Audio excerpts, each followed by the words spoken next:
Hello friends, welcome to GMAT Point. I'm Prakhar Jain and today we'll be talking about how to make the most out of GMAT Point's full GMAT course. So let's get started. Most students preparing for the GMAT don't struggle because they lack resources. Usually it is the opposite. They have videos, they have question banks, they have mock tests and they have study plans. But they're all sitting in dust somewhere because they don't always know how to use all of it in the right order. That is where preparation starts to become confusing. Because effort by itself is not enough for the GMAT. You can solve questions for hours and hours and still not move your score if you're solving the wrong questions at the wrong time without understanding what the result is telling you. Think of it like getting a supercar. The engine is powerful, the design is built for speed.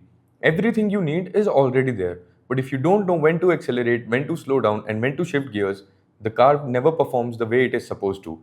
GMAT Point's full course is that supercar. It is built with the same idea in mind. You get the resources, but more importantly, you need to know how to drive them. So in this video, I'll walk you through how I would actually use the full course from day one. Not randomly, not feature by feature, but as a complete score improvement system. The first step is simple. Before a doctor prescribes anything, he diagnoses using test results. So before you start studying, take the diagnostic test. Not because that one score defines you, but because it sees patterns that students usually miss in themselves. The topics, the question types, and thinking habits that are already affecting your performance right under your nose.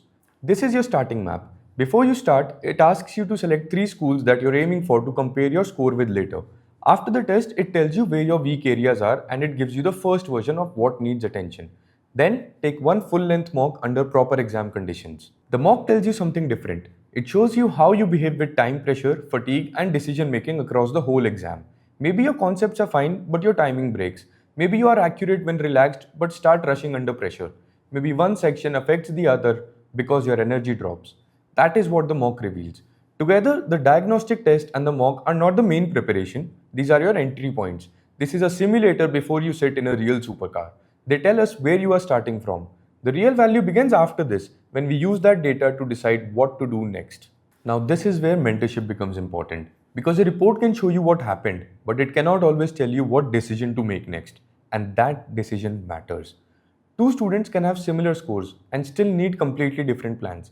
One student may need to build accuracy first, another may need timing control, another may be spending too much time on low impact topics when there are quicker gains available elsewhere. This is what we discuss in the mentorship call. I get on a call with you, and at the center of our conversation is your GMAT goal.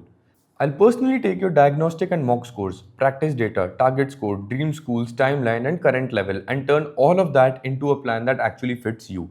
Not a generic plan, your personal plan. Because if your preparation is not customized to your pattern, it is very hard for it to translate into consistent score improvement. There's an old saying I like: if you have 6 hours to cut down a tree, don't spend all 6 swinging. Spend the first few sharpening your axe. This is especially important in GMAT because everything is connected.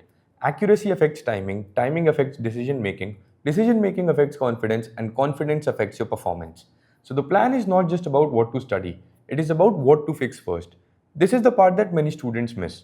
They work hard, but their effort is not sequenced properly. Mentorship gives structure to your effort. The platform gives you data, the mentorship helps you make decisions with that data.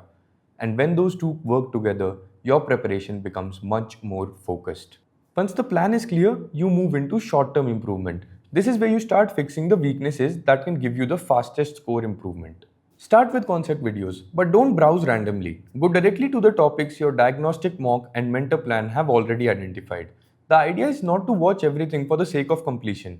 The idea is to repair the concepts that are blocking your score the most right now. Then test yourself immediately. Concept tests are important because understanding a video is not the same as applying the idea in a question. The GMAT does not award recognition, it awards execution. So every time you learn or revise a concept, test it while it is still fresh. That tells you whether the concept is actually stable. And at the end of every test, you get even more data about your attempt. Compare your performance with other test takers. Check it against question difficulty. Separate the signal from the noise. Along with this, use the formula PDF as a quick reference layer, not as something you read passively. Use it when you need to tighten fundamentals, revise important formulas, or remind yourself of common GMAT traps before they catch you in practice. And use speed math as a warm-up. A few minutes before your main session can reduce mental friction and make arithmetic feel more automatic. This is not the whole workout, it is the warm-up before training. At this stage, your goal is not to do more. Your goal is to remove the weaknesses that are slowing everything else down. While the basics are being repaired, you need practice, but again, not random practice. Use the study rooms to practice concept by concept. There are more than 3000 questions there, but the goal is not to blindly finish everything. The goal is to use practice for and from feedback. Every question tells you something. Did you understand the concept? Did you choose the right approach? Did you take too long? Did you fall into a familiar trap? That is the information you are looking for. After every test, use the AI performance analysis. This is where the test becomes even more useful. Not just because you got a score, but because you can see what is changing, where time is being lost, where accuracy is dropping, which topics are improving, and which patterns are still repeating. That is the difference between a student who practices and a student who trains. You are not just solving more questions, you are taking the fastest route to your destination. Now let's talk about one of the most important parts of your preparation, the error log. Most students remember the big mistakes, but they forget the repeated small ones. And these mistakes are the dangerous ones because they feel small in the moment.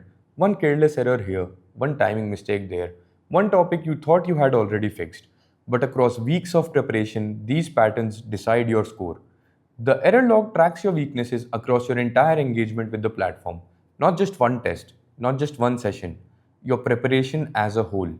This is where your stubborn weaknesses become visible, the topics that keep coming back, the question times that keep costing you time, the mistakes that look different on the surface but come from the same underlying issue. Can't work on it if you can't see it, right? And this also makes mentorship much sharper because now we are not talking vaguely. We are not saying, I think my quant is weak or I feel slow in DI. We are looking at evidence. We are seeing what keeps happening, and then the plan can be updated based on your actual performance, not just assumptions. So now your fastest route is being updated further at every step.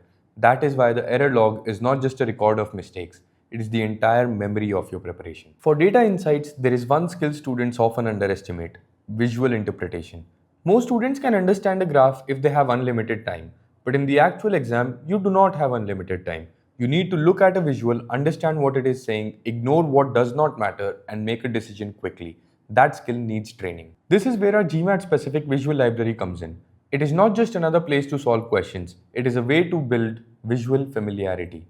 You can filter by the type of graph. So if correlation charts slow you down, you practice correlation charts. If trend graphs confuse you, you isolate trend graphs. If distribution plots take too long, you train them directly. You can also filter by relevance, so you are not spending time randomly. You can prioritize the type of visuals that matter more for the exam.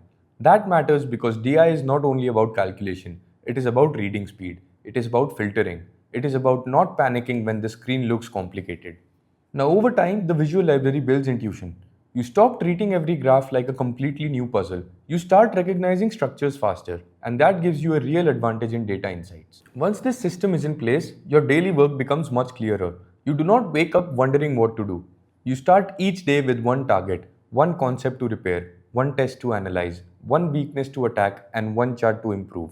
So, one clear direction for that day. And then there are blogs to help you stay updated with the school related news, GMAT strategy, exam insights, and preparation guidance. Because preparation isn't just for the exam, it is for making it to your dream school.